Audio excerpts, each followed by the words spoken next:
Okay, that's good, that's good. Yes, so front end, exactly. We have front end. This is part of front end and back end, okay. So we can classify them to be standalone applications, let's say, right? Or transaction-based applications. What else? Full stack, okay, full stack. Okay, I think you were referring back to this one, right? This one, right? So here, yeah, in these rules, yes, we can classify them into developers of front end or back end or full stack to take care of the whole thing. If you remember also, here we were talking about these types: standalone applications, interactive transaction-based, embedded batch processing, entertainment, systems for modeling, simulation, data collection, and system to system. We discussed all of them last time, right? And also we discussed two types of hosting, the web and the cloud-based. We said what is the difference between static dynamic and also these three different services introduced by cloud applications like software as a service, platform as a service, or infrastructure as a service. And we also had a quick discussion on artificial intelligence application, how they work, how they process information, how they reach a ground of info or let's say wisdom later on and so on.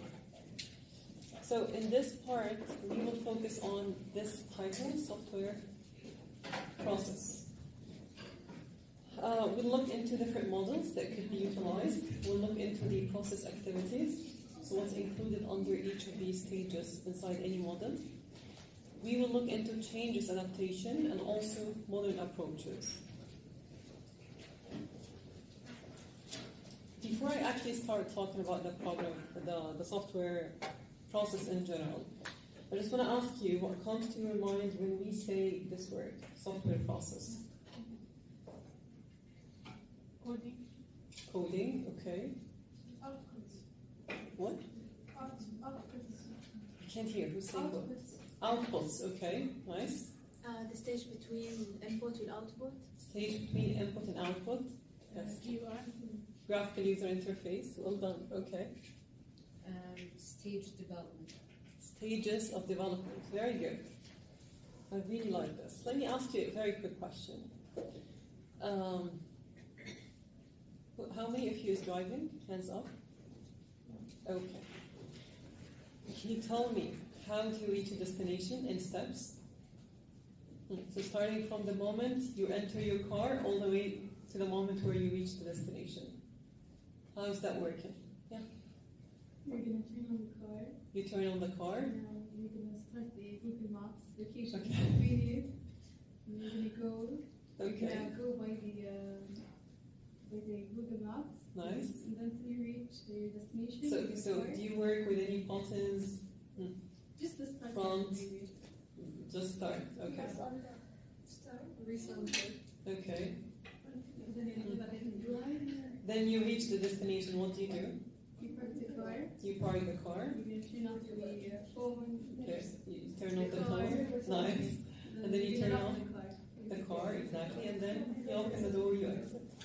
Very good. What you just explained right now is simply a process, right? So anything in life has a process part of it. When you cook, when you study, when you drive with a car, when you walk, when you practice, everything is a process. So the process is usually stages, as you mentioned.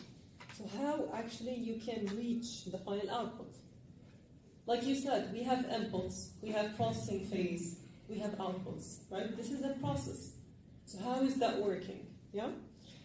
Now, I know we discussed this model briefly last time, but let's re-look into it again and what kind of changes apply here. So we talked about a specification phase, we talked about design phase, implementation phase, validation and testing. But then I can subdivide this still into requirements, specification, design, sub-design, like subsystem design, implementation, subsystem test, system integration, system verification. That's not the issue. Look at this. This is entirely part of specification, right? So I can see that system design, for example, is common stage between specify and design. It's a transition point, right? So there should be good communication at this stage, heavily enough, to make sure that there is no miscommunication at any point. Same for implementation. You will see it common between design and implement, right? Between testing and implementation, the stages of subsystem or integration, testing, it's all part of the process. It's common, right? So this can tell us how powerful and interlinked these stages are to each other. We can't treat them entirely as standalone stage, right? They hold some information that will be common and some others that will be separate enough. So how would we actually describe the process? We describe it in terms of the output, as you mentioned, right?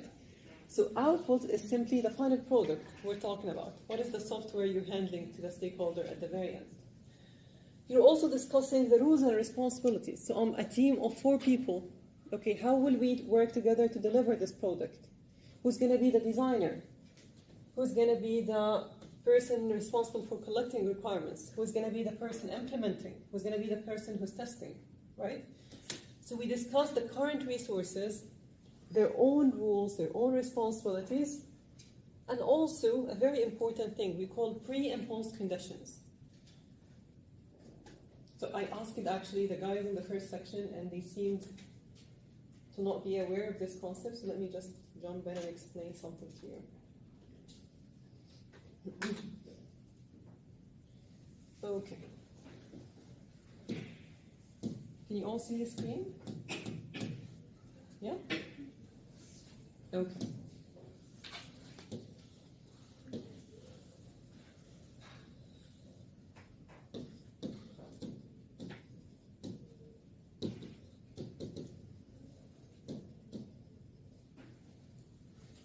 So there is something we know as use case diagram.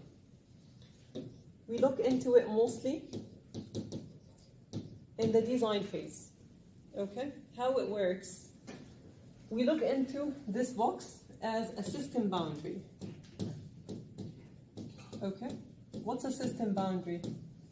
What happens inside the system scope. So what kind of features the system supports, what kind of communication happens or takes place, right? And who are the people involved into that process? Let's assume we're talking here about Moodle system. And let's define 2 basic rules. Can you give it a guess? Huh. Choose any 2 rules. User must be an advisor faculty Faculty or student. Perfect. So I will represent this here as an actor. Okay? That's an actor. I will call it student. And another actor that I will call faculty. So now I'm saying these 2 actors have access to my system. Okay? Then I will say, okay, for faculty, what do we do on the system? For example, I can add submission, right? I can grade a file. Yes, I can even log in. Yeah? Agree? Yes. And of course many more, but these are some use cases. All right, do the students share any of these use cases? Login. Nice, very good. What is unique to the student that I'm not having access to as faculty? To able to submit. Submit a file. Very good. Huh. View the grade, right? And many more, right? So this is again a very simple visualization, but it can tell you who are involved, yeah? What they do, how they do it. So sometimes you will see that one task depends on another task. Like for example, you can't log in without signing up or having an account registered, and so on. You will see this later in the SE201 course, but for now this is just it. So if I talk here about login as a use case, so let me just say, okay, I'm working now with the login use case. Can you specify some preconditions? Having an account. What else? To be a student in the Faisal. To be a student or faculty, doesn't matter. To have a rule, Yeah. right? So to be registered in general on that platform. Very good. What else? So that's a very good point. We don't have access, let's say, to Gmail accounts. It has to be at alfaisal.edu. Yeah. Very good. Anything else?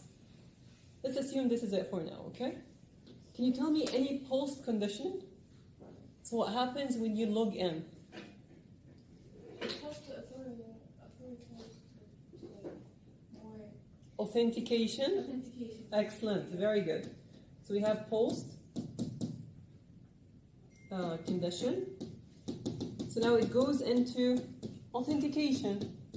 A double check with the server and the backend database, as we explained before, right? And it will be able to tell whether your credentials are accurate or not. So there are one of two possibilities, right?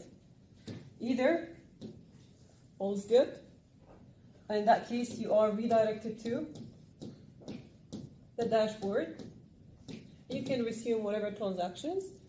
The second case is it's not working, and in that case you have to retry, right? So in that simple format, we just looked into a single use case, one feature in our program. We were able to tell what happens before, what happens after, right? Now, do you think this is just theory-based? Is it only theory? No. Each of these conditions will require design and coding, right? How would you verify this is right credential? This is coding, right? How would it double check with the back-end server? Coding, right? How would it make sure that this domain is valid? Coding, right? So again, this is entirely one cycle. So making sure we are on the right track of choosing the right process, big part of it is knowing these pre and post conditions that we use before any activity, right? So if we think of it like a stage-based level, I can say, okay, are the users satisfied? Am I taking the right requirements? Am I good to go? Right? These are all things that will decide whether or not this process is successful. So now let's classify these models. We have, of course, more than these two models, but we will just introduce this topic briefly. So in general, there is something we know as plan-driven approach. What's a plan-driven approach? So software as a lifestyle doesn't work so haphazard. Like we can't really say, we want to build a software, let's build it. It's not that, right? It's very structured. And it's based on, what is that? Motivation. A motivation, of course, and a plan, right? We need to have a plan, a good plan. Having a good plan ensures that at a very critical stage of your project is not falling apart, right? It's still functional, you're still able to deliver. That's the main point here. So plan-driven model. Mostly, this is the entire process for waterfall model. I'll discuss this in a while. Then we move into incremental models. And this is plan-driven and also agile-based. Have you heard of agile before? Okay, this is a very interesting concept.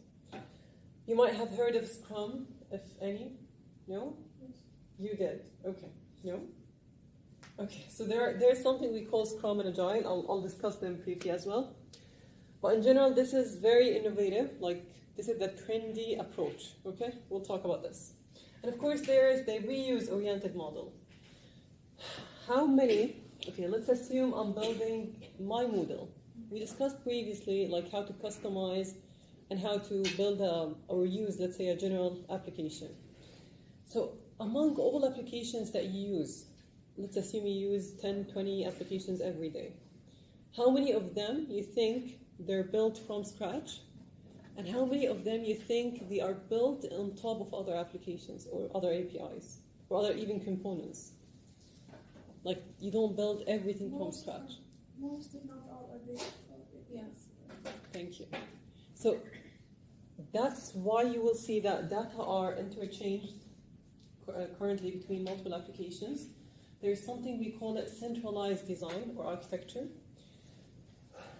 which is similar to the blockchain as an idea, where you can develop something that would be, let's say, it sends messages back and forth to different other applications, and it can get you whatever outputs, let's say, that you aim for. But in general, let's compare these three for now. So here we have separate and distinct phases of specifications and development. Let's get back here. Remember when we said some of these are actually common between big phases? It's the same idea here. So here we're saying specs and development will be completely two different phases. They don't overlap at any point. With the incremental, we say that specification, development, and validation are interleaved. With the reuse, we can say that you assemble a system from existing components. Okay, let's compare first when to use each, then we will start taking some examples. Okay. So here, remember when we said there is a very important concept when it comes to building a software? We brief them in these three mnemonics. We call them STC, or scope, time, and cost. So cost can be any possible resource, not necessarily cost as money, right? Could be resources like manpower, right? Could be hardware devices, could be licenses, could be anything, resources that are available. So when do we decide if we go for waterfall model or the plan-oriented or driven model, or the iterative or incremental? They're both the same. Yeah, so these two names are used interchangeably. So again, we look into scope, resources, and time, then double check. Are they fixed? So I have fixed requirements from day one, all the way to the end of the program. If I have clear scope, fixed, it's not changing. If my team is constant, so you have 10 people in your team, and these 10 people would assume they work with you till the end of the project. Time, like I'm having 5 months duration, and it's 5 months. Okay? So if everything is fixed, which one you think we follow?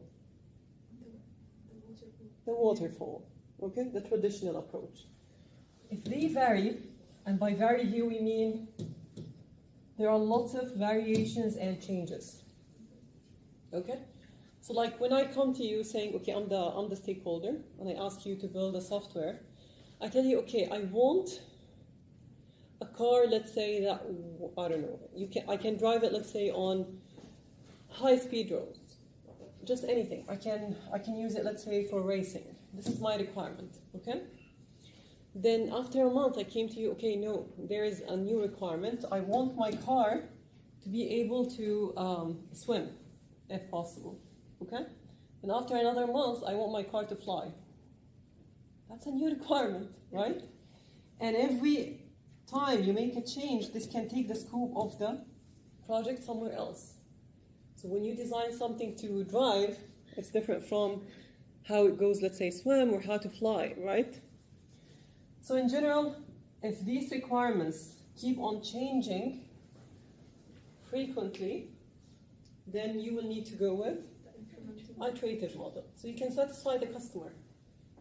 So this model is more like customer-oriented approach. This one is product-oriented approach. What is the difference?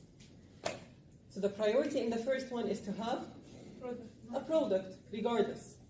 It satisfies you or not, there is a product, right? This one prioritizes the user, the customer, exactly. So is that what you want? If yes, fine. If not, we repeat. That's why we call it incremental. Okay, so waterfall from the flow, this is linear. So we go step by step. It's rigid and hard to change, okay? Feedback is collected after completion. So I brought you this car, okay, and I told you, okay, is that the one that you want? And I told you no, I want it to swim, right? So this one is not taken immediately. You keep it to the last stage when the product is ready.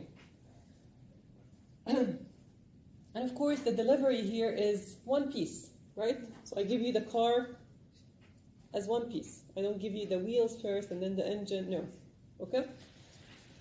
So this is best, sorry. Okay, here we go. Okay, so this is best for the well-defined scope, stable requirements, okay? And again, think of all the three. They are fixed, they are stable. On the other side, I have iterative. They work with the repetition. They're cyclical, so they can repeat in lots of iterations in an incremental way. They are flexible.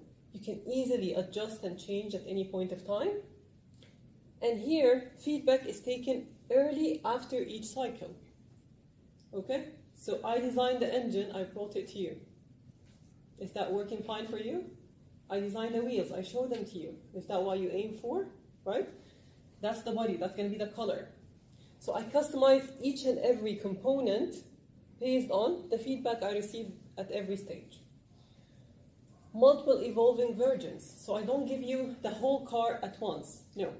I give you the components one by one, okay? So I can subdivide the features or functionalities into releases. But again, I'm not giving you wheels separate. I'm not giving you the screen separate. Not this. I give you a version of a car that would be very basic, okay? Okay, that's one. The second would be, let's say, something that's more fancy, okay? Then the third copy might be the one that you aim for, and so on. So I just show you how changes are delivered and how it could actually affect the progression of the entire product. So the final version, that's what I wanted to deliver to you. The final version here is not just a single component. It's a full software, but it's not yet complete. Now this is best for projects that are having evolving changes, having very unclear scope or requirements. So, okay, just before I show you this, let me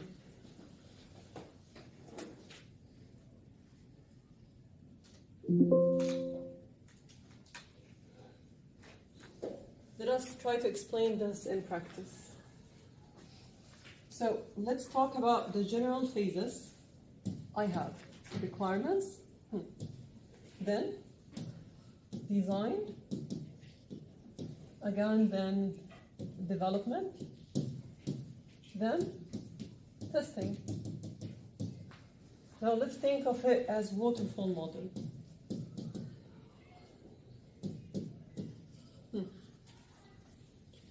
So I'm here now, and the customer gave me requirement 1, 2, and 3. Okay, I move to the design phase,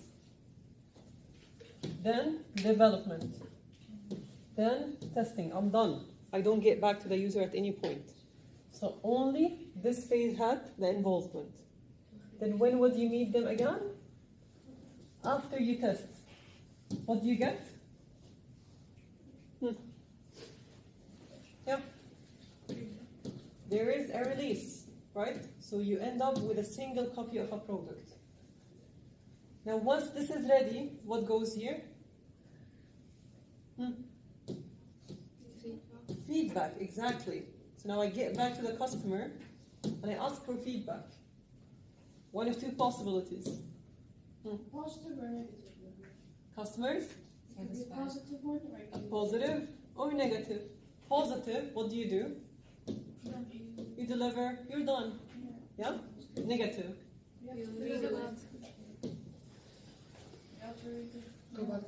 You go back to requirements. Okay? So that's the waterfall model. If the customer is not happy, you have to repeat. So if I'm just submitting by the due date, what's the risk? I'm here. I'm here. This is my submission and this is the due date. 2 or 3 days. There is a risk. Right? So there is a risk that you might end up with a scope breach. You cross, let's say, a milestone, or let's say you exceed time, whatever resources you have, right? This might overly cost you, yes? If you're at the risk of repeating everything from the very start, then why would you go with this approach instead of asking for it? Again, can you... If you're at the risk of repeating everything from the start, why would you go with this approach instead of asking? Okay, so again, not all the projects are requiring lots of changes and scope needs. So sometimes I'm very clear. I tell you, okay, I need a basic calculator. Okay, I need this calculator to accept user inputs, to be able, let's say, to do I don't know, plus minus division, multiplication, just these basic things, and possibly some additional, let's say, mathematical transactions. I can be very specific to you. I can tell you I need the power, I need, let's say, the square root. I can tell you, right? So now I'm not talking about requirements that are exponentially changing, right? This is something that's very basic, right? So functionality-wise, here we're not talking about design, by the way. We're not saying that this is appealing or not, yeah? So there is something later you will take as user experience design, UX design, or user interface design. This is another story. So here I'm talking about the functionalities, like how the application actually works. Is it satisfying my needs? Let's say I'm working in a factory and I do a specific task manually every day. Is this system now that you're proposing replacing my need to do it manual? Is it going to save me time? It could do the job, right? But it can do it in 10 minutes while I do it manually in 3 minutes. Makes no sense, right? So here we're talking about functional, non-functional requirements. In terms of speed, in terms of performance, in terms of security, in terms of quality, how many users can accommodate at a time, and so on, right?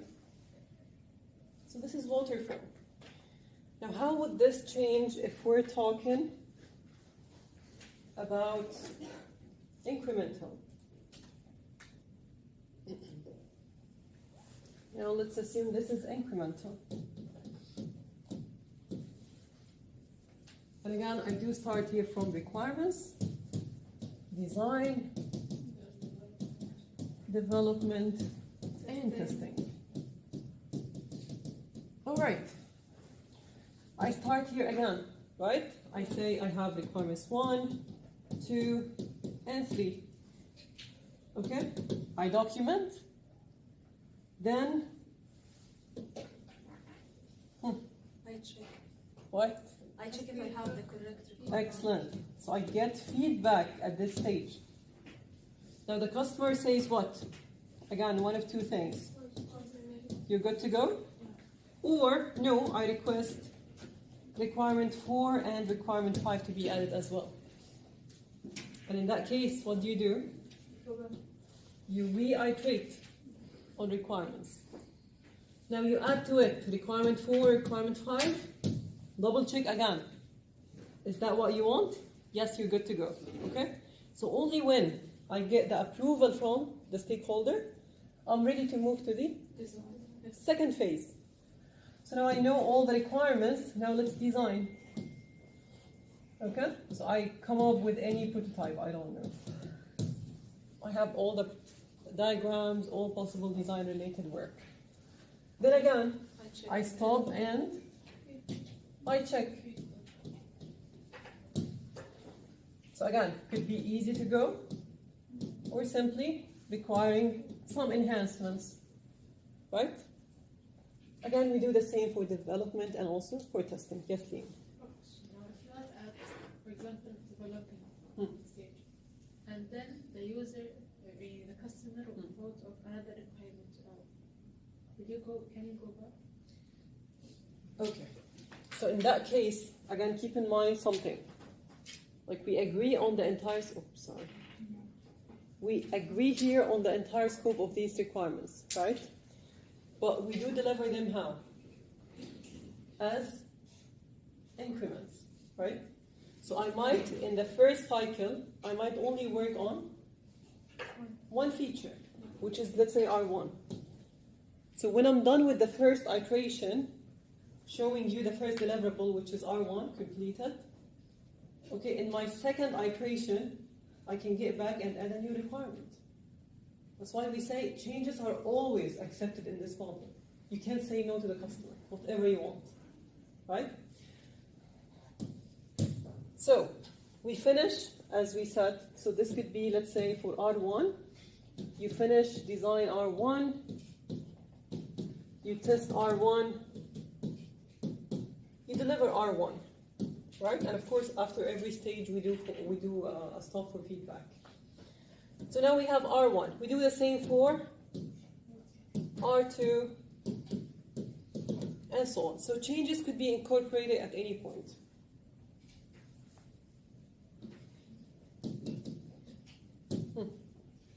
What is the risk?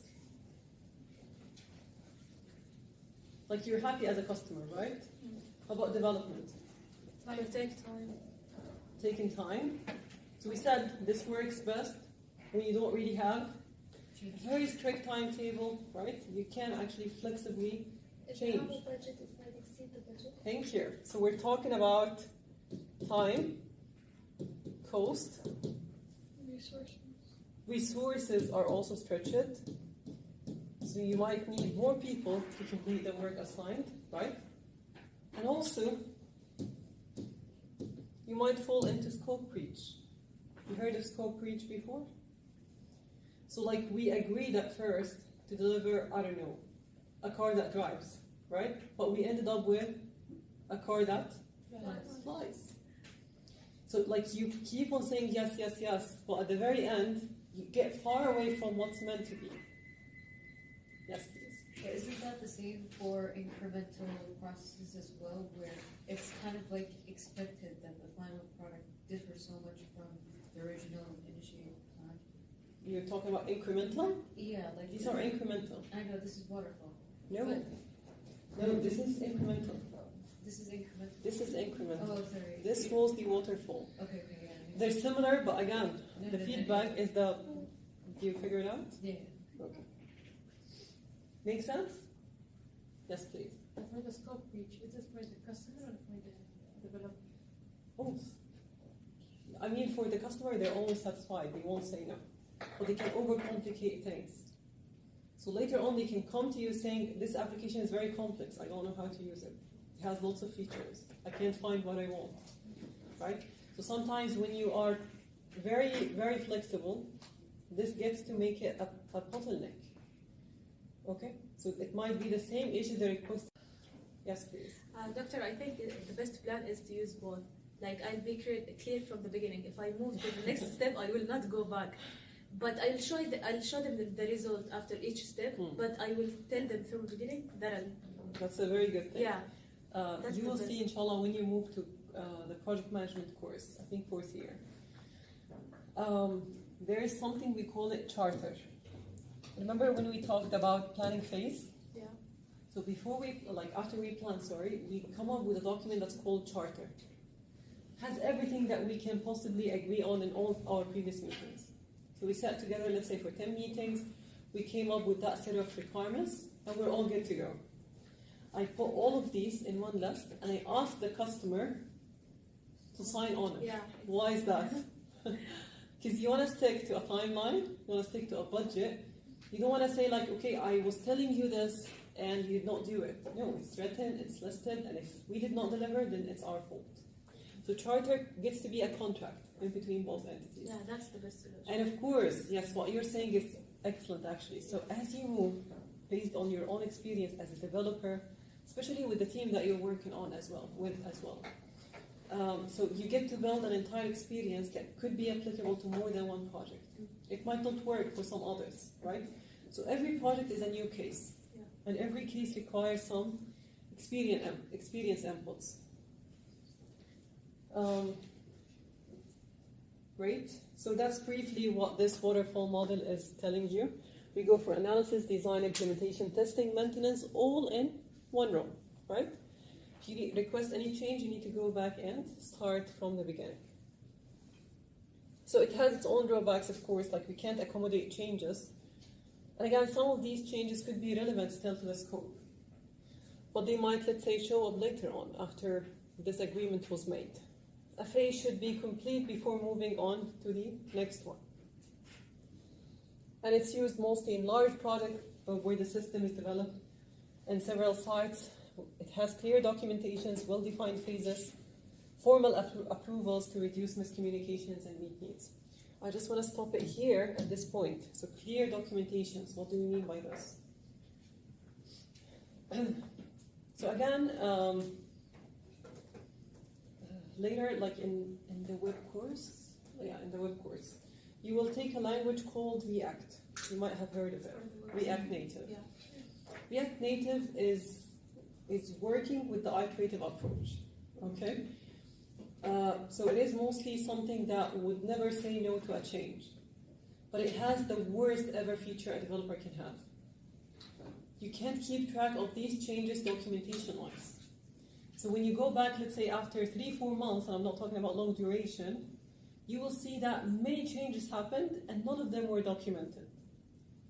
So if the team was replaced later on, or if there was no proper handover, let's say from one team to another, you lose track. You can't really tell what's happening. Is there Very no hard to supplementary change. software to accommodate this? I'm saying, is there no supplementary software to accommodate this? There are lots of management tools that can Yeah. possibly do some work relevant, but security is always a factor. Oh, So many organizations will not go through such solutions. They will feel like it's a big risk to them. If I have a question, Please. what is wrong with the software? Is it that the syntax is changing, the language is evolving? What do you mean by changes that are not documented? Okay, so you might find a lot of code pieces, for example, that you don't know why they are built, right? You can't really tell. This wasn't part of the agreed on requirements, right? But because you kept saying yes to changes, you can no longer trace it back. You can't say why this piece of code is there. What happens if I delete this piece of code, right? So lack of documentation in general is the worst thing a developer can fall in. Just go back to any previous code that you made last year, just last year. Try reading it. yesterday. You will feel like it's different. Like you will say, who did this? Why did I do that? Right? Sometimes even you have documentation, like you code things and write comments, but still you feel like it's someone else who made it. So documentation is quite an important factor. Yes, please. What happens at that point? Like, can you continue the project or? With waterfall, you have clear documentations. So you have the process well documented, which is not the case with incremental. What happens when I face like there is no proper documentation? If the team is stable, if all resources are still existing, they will just continue. Okay, if something went wrong, like the team quit, the resources failed, the hardware changed, right? You might require more expert people to join and start from the scratch. So they would come, they will learn, they would keep things, they would remove things. You might request a whole new software. Yeah, that's the case, right? So the cost, just because of documentation, might be very huge. So iterative in general, they have low cost because again, you can embed changes as you move. But again, it's easier to get feedback on every phase. More rapid delivery, as we mentioned. Like every week, you can imagine having one deliverable, right? So it's very fast when it comes to seeing results. But again, drawbacks are you can't have full visibility on the process. There's no documentation. The progress can only be measured by deliverables, but you can't really see it properly documented or measured in any other way. And the structure, of course, can suffer, as we explained, can degrade with every new increment that you are adding. So you get things more complex, harder to change later on. I will stop it here.